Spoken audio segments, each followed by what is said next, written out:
এটা কি করছি বন্ধুরা বলুন তো, আপনাদের বলার কথাও না। এটা হচ্ছে পাউরুটি, বাসি পাউরুটি। আমি ফেলি না। এই পিঠের দিকগুলো যে থাকে এইগুলোতে খেতে চায় না ঘরের বাচ্চারা, আমারও খাওয়া হয় না, তো এটা ফেলি না। এটা মিক্সিতে গুঁড়ো করে নিয়েছি আমি। গুঁড়ো করে নিয়ে এটা কড়াইতে একটুখানি নেড়ে রেখে দিচ্ছি। এটা অনেক কাজে লাগে। ঘরেতে চপ, ফিশ ফ্রাই, কাটলেট বানালে বিস্কুটের গুঁড়োর বদলে আমি এই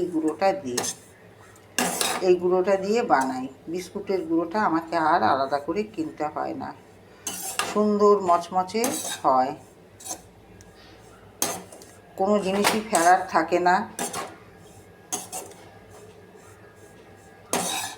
আর চট করে কোনো জিনিস আমি ফেলিও না।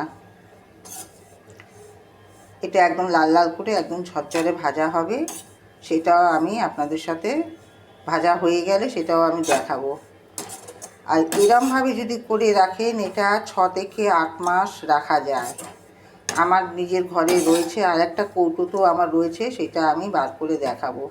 এতে কোনো পোকাও ধরে না, কোনো কিছুও না। যে অনেকে ভাববে বিস্কুটের গুঁড়োতে পোকা ধরে যায়, সত্যিই বিস্কুটের গুঁড়ো রাখলে পোকা ধরে যায়, কিন্তু এটাতে পোকা ধরে না। আমি সেটাও আপনাদের সাথে দেখাচ্ছি খুলে বার করে। এই যে বন্ধুরা দেখুন, এটা আমার 6 থেকে 8 মাস হয়ে গেছে। আমি এরমভাবে রেখে দিয়েছি, একদম ঝরঝরে এই কৌটোটা। রোজ তো সবার ঘরে আর এরকম ফিশ ফ্রাই, কাটলেট, ভেজিটেবিল হয় না, কিন্তু দেখুন বিস্কুটের গুঁড়ো আমি এনে রেখেছিলাম, সত্যিই পোকা ধরে গেছিলো। এইটা দেখুন একদম আমি সামনে থেকে দেখাচ্ছি, একদম পোকা এটাতে ধরে না।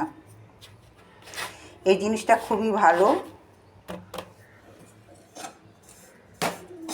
আপনারাও এরমভাবে ঘরেতে রেখে দিতে পারেন করে, খুব উপকার দেয় এই জিনিসটা। আগে পাউরুটির পিঠগুলো কাকপাখিকে দিয়ে দিতাম, তো সত্যি কথা বলছি এটা আমার নিজের মাথা থেকে বার করার না। এক দিদির ভিডিওতে আমি দেখেছি, উনি এরমভাবে করে রাখছে, তো তার দেখেই আমার শেখার কোনো বয়স লাগে না। আর কারণ না দেখলে কোনো কিছু শেখাও যায় না। যে বলে যে আমি নিজেই শিখেছি, আমি নিজেই করেছি, আমি নিজের থেকেই করেছি, এটা হচ্ছে ভুল। কারণ না কারোর থেকে দেখে কিছু শেখে। তো এরমভাবে আমিও রাখি, আপনারাও রাখবেন। আশা করি ভালো থাকবেন, আমিও ভালো আছি। এরম নতুন নতুন জিনিস করতে পারলে নিজের দিক দিয়েও খুব আনন্দ লাগে।